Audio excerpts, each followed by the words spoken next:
Bismillahirrahmanirrahim. Assalamualaikum warahmatullahi wabarakatuh. Yang saya muliakan kepada Tuan Pengerusi Majlis, kepada sahabat ahli panel iaitu Ustaz Muhammad Pisul, dan juga kepada Rektor Universiti Teknologi Petronas yang berbahagia Dato' Dr. Zainal Abidin Haji Kasim, dan juga kepada Pengarah Perkhidmatan Pelajar iaitu Tuan Haji Muhammad Nur, dan juga kepada pihak penganjur khususnya Urustia yang telah bertungku lumus untuk menjayakan program kita pada malam ini, dan juga mungkin telah berlangsung untuk suatu tempoh masa yang tertentu, dan juga kepada pihak penaja khususnya daripada sahabat saya iaitu HPA, iaitu bosnya kenalan lama saya, lebih daripada hampir 20 tahun saya kenal dengan beliau. Sampaikan salam saya kepada beliau, dan juga kepada mereka yang terlibat sama ada secara langsung atau secara tak langsung di dalam menjayakan program kita pada hari ini, yang saya hormati dan saya kasihi tuan-tuan dan puan muslimin dan juga muslimat, dan juga kepada sidang hadirin sekalian, berserta juga kepada seluruh pelajar-pelajar dan juga warga Universiti Teknologi Petronas, termasuk juga tenaga pengajar dia, dan juga rakan-rakan kita daripada luar negara. Dan saya tak pasti sama ada pada hari ini ada tak di kalangan non-Muslim hadir pada malam ni. Kalau mereka hadir, saya ingin ucapkan selamat malam, dan kalau tidak hadir tidak menjadi masalah bagi kita. Yang penting dia menjadi satu usaha untuk kita mendekatkan umat Islam dengan mereka ini. Sebab itulah di antara salah satu daripada potensi yang perlu dibangunkan di kalangan pelajar-pelajar dan juga para mahasiswa ialah kita kena dapat menguasai ilmu, iaitu ilmu mendekatkan Islam tu kepada masyarakat, iaitu mendekatkan Islam tu kepada seluruh manusia yang ada di atas muka bumi ini, khususnya kepada pelajar-pelajar di UTP.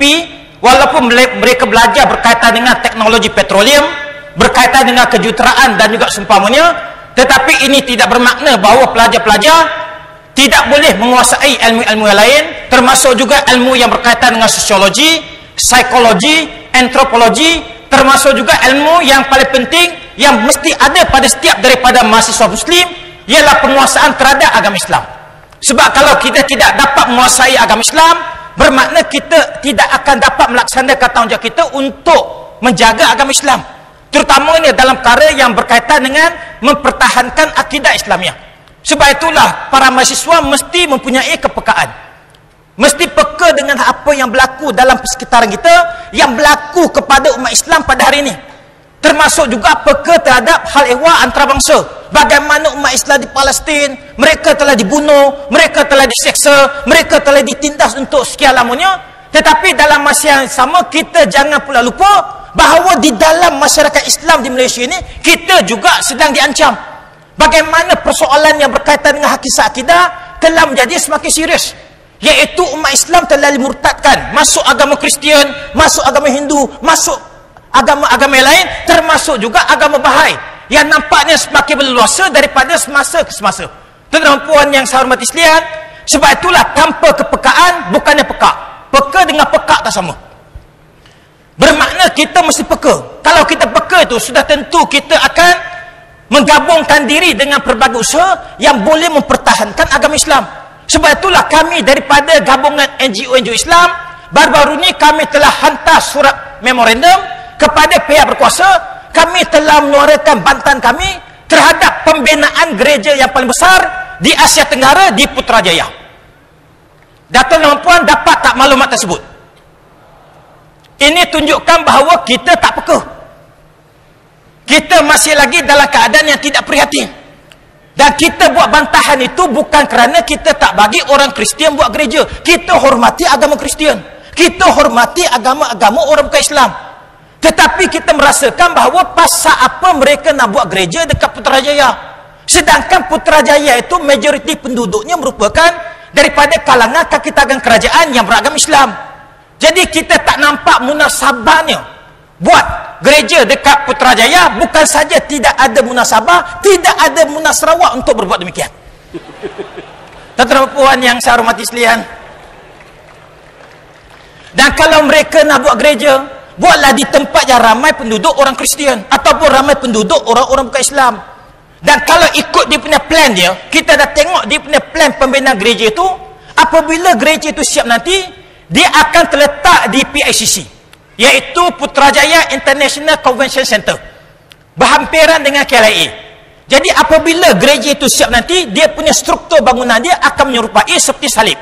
Dan apabila kapal terbang nak turun dekat KLIA, inilah landmark ataupun mercu tanda yang pertama yang akan dilihat oleh orang-orang yang daripada luar nak masuk ke bumi Malaysia ini. Dan pada waktu malam pula, kita juga mendapat maklumat bahawa di atas bangunan tersebut mereka akan pasang lampu. Jadi apabila kapal terbang nak turun dekat KLIA pada waktu malam, jadi penumpang-penumpang dalam kapal terbang dapat melihat lambang salib dengan betul jelas sekali. Sebab itulah tuan-tuan puan yang saya hormati sekalian, dan bantahan yang kita buat ini, bantahan yang mengikut prosedur, bantahan yang mengikut peraturan, iaitu bantahan yang berasas. Kerana kalau kita sebagai umat Islam ni, kita tidak menyuarakan bantahan kita, bermakna projek itu mungkin akan dilaksanakan. Dan ini akan memberikan kesan jangka masa panjang terhadap perkembangan Islamnya ataupun perkembangan agama Islam di dalam masyarakat kita, khususnya di Malaysia ini. Jadi tuan-tuan puan yang saya hormati sekalian, bukan sekadar itu, sebab itulah kita sebagai umat Islam, tak kira dia ni mahasiswa, tak kira dia ni mahasiswa, ataupun mereka ini merupakan bekal mahasiswa dan juga sebagainya, kita mempunyai tanggungjawab untuk menjaga perkara yang berkaitan dengan akidah. Sebab bab-bab yang berkaitan dengan akidah tidak ada kompromi. Perkara yang berkaitan dengan akidah tidak ada tolak ansur. Tapi dalam perkara yang berkaitan dengan furuk ataupun cabang-cabang dalam ajaran agama Islam, benda itu boleh kita bertolak ansur, tidak ada masalah. Sebab itulah dalam perkara yang berkaitan dengan cabang-cabang dalam agama Islam, termasuk juga dalam bab fiqh. Dalam bab fiqh ni boleh kita berbeza pendapat. Sebab itulah dalam bab fiqh ni ada 4 mazhab, iaitu ada mazhab Syafi'i, Hambali, Hanafi dengan Maliki. Sedangkan dalam bab akidah ni tidak boleh ada mazhab, tidak boleh ada perbezaan pendapat. Dan bila kita bercakap tentang bab-bab fiqh ni, umpamanya bab makan, kita boleh makan pakai tangan, kita boleh makan pakai sudu, kita boleh makan pakai garafu, kita boleh makan pakai chopstick. Malah kalau kita nak makan pakai kaki pun tak ada masalah, tuan-tuan puan. Salah ke kita makan pakai kaki? Ada tak ditulis dalam Quran ataupun dihuraikan dalam hadis? Tidak ada. Cuma kalau ada perempuan yang makan pakai kaki, saya tak mau kahwin dengan dia.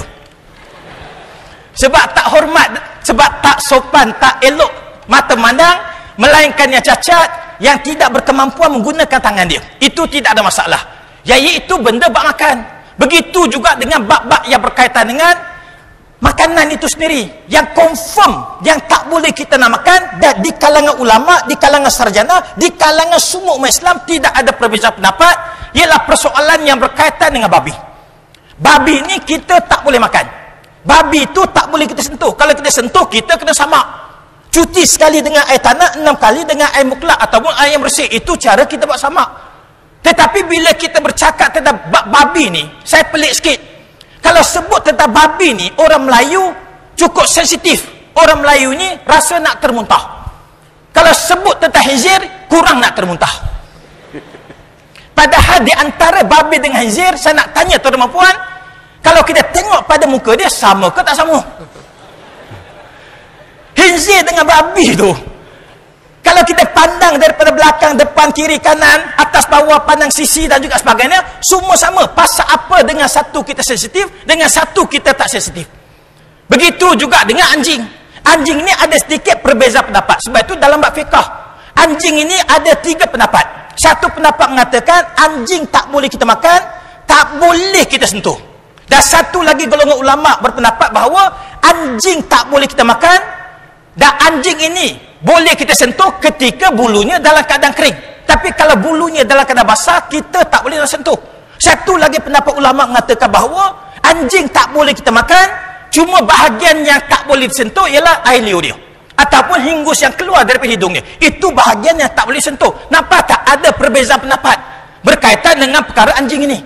Jadi itu tentang babi dengan anjing. Belum lagi kita masuk binatang-binatang lain. Umpamanya biawak tak boleh kita makan, boleh kita sentuh.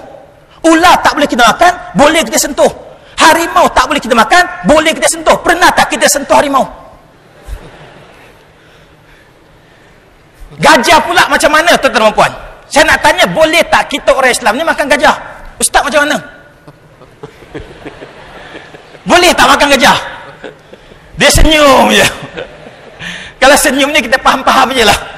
Jadi tetap gajah ni pun kita kena rujuk pada beberapa mazhab. Di mana kalau ada di antara kita ni jawab kita umat Islam tak boleh makan gajah, betul.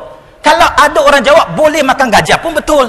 Sebab kalau ikut mazhab Syafi'i tu, Imam Syafi'i kata kita orang Islam tak boleh makan gajah. Sebab gajah ni dia ada taring. Termasuk dan taring yang ada pada gajah itu bersifat membunuh. Iaitu ketika gajah naik minyak ataupun naik angin. Sebab itulah kita tak boleh makan gajah. Tapi ikut Imam Malik pula, mazhab Maliki, dia kata kita orang Islam ni boleh makan gajah. Cuma kalau kita nak makan gajah, kita kena sembelih gajah terlebih dahulu. Boleh tak kita sembelih gajah? Lembu pun 4 orang kita tak boleh nak pegang. Ini pula nak pegang seorang-seorang gajah itu. Sebab itulah hukum dia lebih berat mengatakan kita tak boleh nak makan gajah. Nampak tak ilmu itu penting? Sebab itulah kita mesti menguasai ilmu. Itu potensi yang pertama. Potensi yang kedua pula ialah bila kita bercakap tentang bab-bab yang berkaitan dengan fiqah ni, di mana ini mengingatkan saya kepada satu peristiwa, iaitu pada akhir tahun lepas saya pergi berceramah dekat Perlis. Di mana bekas mufti Perlis itu telah mengeluarkan satu fatwa bahawa selepas kita bersolat kita berdoa. Dan bila kita berdoa, kita tak boleh nak sapu muka kita.